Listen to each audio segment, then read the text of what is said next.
Hay sistemas en el cuerpo que son como los técnicos de sonido en un concierto, ¿sabes? Son absolutamente cruciales, pero solo te das cuenta de que existen cuando algo falla. Y falla estrepitosamente. Y creo que el campeón del olvido, el gran héroe anónimo, es el sistema urinario. Lo vemos como una simple red de tuberías. No, el saneamiento del organismo. Pero el material que tenemos delante nos obliga a cambiar esa idea por completo. Hoy vamos a desmontar ese mito. Vamos a descubrir una complejísima planta de procesamiento químico que nos mantiene en equilibrio a cada segundo. Totalmente. Decir que el sistema urinario solo excreta es como decir que un chef con estrella Michelin solo calienta comida. Se queda muy corto. Para hacerle justicia, propongo que lo abordemos en 3 etapas, si te parece. Primero vamos a explorar las funciones que casi nadie conoce, esas que lo convierten en un centro de mando para todo el cuerpo. Después nos ponemos la bata de explorador y seguimos el increíble viaje de una gota de orina, desde su origen hasta su salida. Y para terminar, veremos el drama que se desata cuando esta maquinaria de precisión, pues, se avería. Me parece un plan perfecto. Empecemos por lo básico para ir calentando. La función que todos conocemos, filtrar la sangre. Coge los desechos, como la urea, los disuelve en agua y crea la orina. Pero ya has dejado caer que esto es solo la punta del iceberg. ¿Qué más hace esta supuesta tubería? Aquí es donde la cosa se pone de verdad interesante. El riñón no es solo un filtro, es una fábrica de hormonas de primer nivel, un órgano endocrino en toda regla. Por ejemplo, produce una hormona llamada eritropoyetina. El nombre es complicado. El nombre sí, pero su trabajo es simple y vital. Le da la orden a la médula ósea para que fabrique glóbulos rojos. Sin esa orden, no hay suficientes transportistas de oxígeno en la sangre. Un momento. ¿Me estás diciendo que la sensación de fatiga, de falta de aire o de energía podría tener su origen no en los pulmones ni en el corazón, sino en los riñones? Es una conexión que, creo que nadie hace de forma intuitiva. Exacto. Piensa en un atleta de élite que de repente nota una bajada de rendimiento, su entrenador pensará en sobreentrenamiento, en la dieta, pero un buen médico deportivo miraría la función renal. Una pequeña caída en la producción de eritropoyetina podría ser la causa oculta. Y eso no es todo. El riñón también libera una enzima, la renina, que es la pieza que pone en marcha todo el sistema de regulación de la tensión arterial. Unos riñones sanos son clave para una tensión estable. O sea, que fabrican sangre y controlan la presión. Esto ya es impresionante, pero me suena que había algo más. ¿Algo que ver con los huesos, puede ser? Has dado en el clavo. Nosotros podemos tomar todo el sol que queramos y comer alimentos ricos en vitamina D, pero esa vitamina está inactiva. Es como una llave sin tallar. El riñón es el cerrajero. La coge, la modifica y la convierte en su forma activa, el calcitriol. Y es esta forma activa la que le permite al intestino absorber el calcio de la comida. Sin un riñón que haga bien su trabajo, da igual el calcio que tomes, tus huesos no podrán usarlo. Me cuesta asimilarlo. Un órgano que asociamos con ir al baño, es en realidad fundamental para la sangre, la tensión y la estructura de nuestro esqueleto. Son 3 trabajos increíblemente diferentes. ¿Están relacionados o son como 3 departamentos distintos dentro de la misma empresa? Es una pregunta excelente. Son funciones distintas, sí, pero todas nacen de la misma capacidad del riñón, monitorizar la sangre que pasa por él. Es como si, al analizar la sangre para filtrarla, también pasara un control de calidad exhaustivo y dijera: oye, aquí faltan glóbulos rojos, voy a llamar a la fábrica. Claro. Uy, la presión está bajando, activo el protocolo. Y veo que necesitamos más calcio, pongo en marcha la vitamina D. Todo parte de esa capacidad de análisis constante. Vale, y esto nos lleva a su tercera gran función, que quizás es la más alucinante de todas: el mantenimiento del equilibrio general, la homeostasis. Aquí se habla de 2 equilibrios clave. Uno es el de líquidos y sales, que parece lógico, pero el otro es el equilibrio ácido-base. Y este es, para mí, el más fascinante. La sangre tiene que mantener su pH, su nivel de acidez, en un margen minúsculo, casi ridículo, entre 7,35 y 7,45. Es poquísimo margen. Poquísimo. Si se desvía un poco hacia abajo, entras en acidosis. Si se va un poco para arriba, en alcalosis. Ambas situaciones son gravísimas y pueden llevar a un fallo multiorgánico en poco tiempo. Y el riñón es el guardián de ese equilibrio tan delicado. Es el guardián y el ajustador. Actúa como un químico increíblemente preciso. Si la sangre se vuelve demasiado ácida, por ejemplo por un ejercicio muy intenso, el riñón se pone a eliminar iones de hidrógeno, que son los que causan la acidez. Si se vuelve demasiado básica, hace lo contrario. Y al mismo tiempo, decide cuánta agua retener, cuánto sodio, cuánto potasio. Es un malabarismo químico constante para que el medio interno en el que viven nuestras células sea absolutamente perfecto. Es increíble, de verdad. Es increíble que todo este equilibrio dependa de ellos. Para entender de verdad cómo lo consiguen, supongo que tenemos que abrir el capó y ver la maquinaria. ¿Cómo es por dentro esta fábrica tan sofisticada? Pues vamos a ello. La estructura general es sencilla. 2 riñones, que son las fábricas. Ajá. 2 uréteres, que son las cintas transportadoras. Una vejiga, el almacén. Y una uretra, el muelle de carga.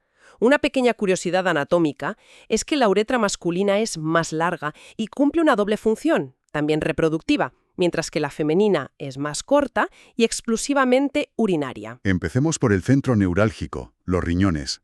Se describen como 2 órganos con forma de habichuela a los lados de la columna. Sí, y en su borde interno tienen una especie de muesca, el ilio renal. Es la puerta de entrada y salida para todo. Por ahí entra la arteria renal con la sangre sucia, sale la vena renal con la sangre limpia y también salen los nervios y, por supuesto, el uréter con la orina ya fabricada. Si cortáramos un riñón por la mitad, veríamos 3 zonas. Una corteza exterior, una médula interior, que parece estar formada por pirámides, y en el centro una cavidad con forma de embudo llamada pelvis renal. Ahí es donde se recoge toda la orina antes de mandarla hacia la vejiga. Entendido. Pero la verdadera acción, ese filtrado y reajuste químico, ocurre a una escala microscópica. Y aquí es donde aparece la estrella del sistema, la nefrona. Se define como la unidad funcional del riñón, y el dato que me ha volado la cabeza es que cada riñón tiene cerca de 1 millón. 1 millón. Trabajando sin descanso, y cada una de estas millones de nefronas es una mini planta de procesamiento. Todo empieza en una maraña de capilares llamada glomérulo, que funciona como un colador a alta presión. La sangre entra y el agua, con todas las sustancias pequeñas disueltas, sales, glucosa, urea, se filtra a la fuerza. ¿Y las células sanguíneas y las proteínas grandes? Esas no caben por los agujeros del colador, así que siguen su camino por la sangre. El líquido filtrado, que se llama filtrado glomerular, es recogido por una especie de copa, la cápsula de Bowman, y desde ahí empieza un viaje larguísimo por el túbulo renal. Que se divide en varias partes. Túbulo contorneado proximal, asa de Henle, túbulo contorneado distal. No es un simple tubo, por lo que veo. Para nada. Cada sección es como una estación de reciclaje especializada. El túbulo proximal es el gran recuperador. Es un trabajador incansable que reabsorbe casi toda la glucosa, los aminoácidos y una cantidad enorme de agua y sal para devolverlos a la sangre. Luego, el líquido pasa al asa de Henle, que es una obra maestra de la ingeniería. Su forma de U crea un gradiente de concentración que permite al cuerpo recuperar todavía más agua, haciendo la orina más concentrada. Es el mecanismo que nos permite no tener que beber agua constantemente. O sea, es nuestro sistema de ahorro de agua personal. Exacto. Y finalmente el líquido llega al túbulo distal. Esta es la estación del ajuste fino. Aquí es donde actúan las hormonas para dar las órdenes finales. Necesitamos retener un poco más de sodio, hay que eliminar este exceso de potasio. Es donde se da el toque final para que la orina tenga la composición exacta que el cuerpo necesita eliminar en ese momento. Y una vez sale de ahí, ya es orina definitiva. Prácticamente. Todas estas nefronas vierten su contenido en unos túbulos colectores, que se van uniendo como los afluentes de un río hasta desembocar en la pelvis renal, ese embudo central que mencionamos. A partir de aquí, el viaje es mucho más simple. La orina baja por los uréteres, esos 2 tubos de unos 25 centímetros, hasta la vejiga, El almacén. que tiene una capacidad impresionante, hasta 800 centímetros cúbicos, casi 1 litro. Eso explica muchas cosas sobre los viajes largos en coche. Es una proeza. Y una muy elástica, sí. Y el último paso es la uretra, el tubo de salida. Y aquí está la clave del control, lo que nos hace seres civilizados, por así decirlo. Al final de la uretra tenemos un músculo, el esfínter uretral externo, que podemos contraer y relajar a voluntad. Es el que nos permite decir, ahora no, que estoy en una reunión. Es nuestro interruptor final. Fascinante. Entonces, todo este sistema perfecto, esta maquinaria de precisión que nos mantiene vivos y en equilibrio, ¿qué pasa cuando falla? Porque las consecuencias tienen que ser catastróficas. Lo son, porque un fallo aquí no es un problema local, es un fallo sistémico. La patología más grave es la insuficiencia renal. El riñón simplemente deja de hacer su trabajo. No filtra, no regula, no produce hormonas, se apaga. Y los síntomas que se describen reflejan ese colapso total. Empiezan de forma sutil, con dolores de cabeza, confusión, falta de apetito, pero luego se desata la tormenta.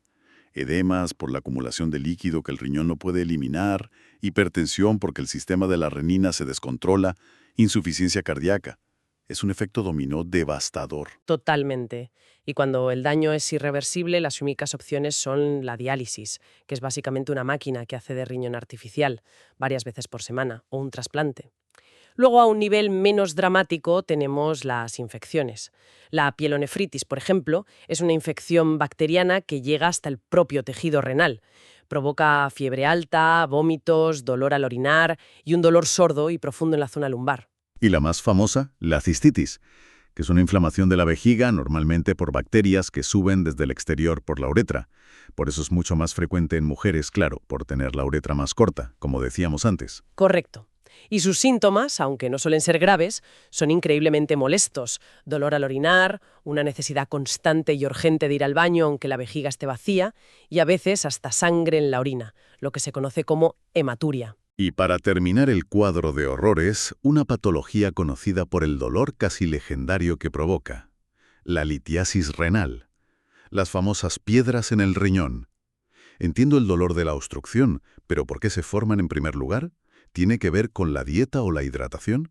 Tiene todo que ver. Cuando la orina está demasiado concentrada porque bebemos poca agua o por un exceso de ciertos minerales, esas sales pueden cristalizar y formar pequeñas piedras.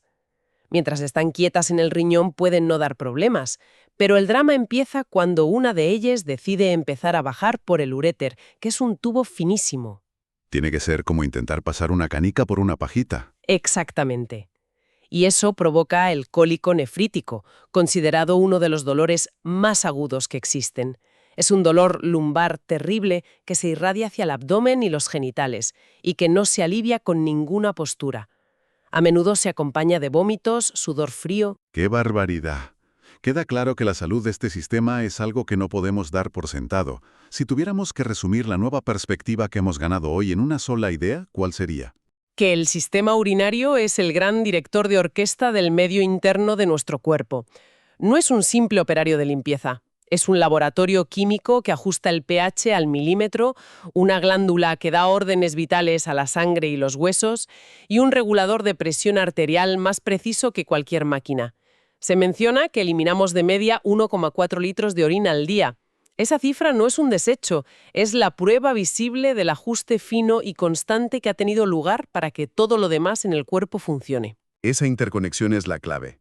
Un fallo renal no es un problema de fontanería, es un problema que puede llevar a una crisis cardíaca o a tener los huesos frágiles. Entender esta complejidad nos da una nueva apreciación por su trabajo silencioso. Mantiene un equilibrio perfecto para que nosotros podamos simplemente olvidarnos de que existe. Es, sin duda, uno de los pilares fundamentales de nuestra salud general. Para terminar, y basándonos en todo lo que hemos hablado, me gustaría dejar una última idea en el aire. Hemos visto que el riñón es un maestro en la gestión del agua, decidiendo gota a gota qué se queda y qué se va para mantenernos en un equilibrio perfecto. Pensando en esto, ¿cómo cambia nuestra percepción de un simple vaso de agua? Ya no es solo para calmar la sed. Cada sorbo es un recurso que le damos a este sistema para que pueda hacer su trabajo sin estrés. Un acto de apoyo a esta función invisible, pero absolutamente vital.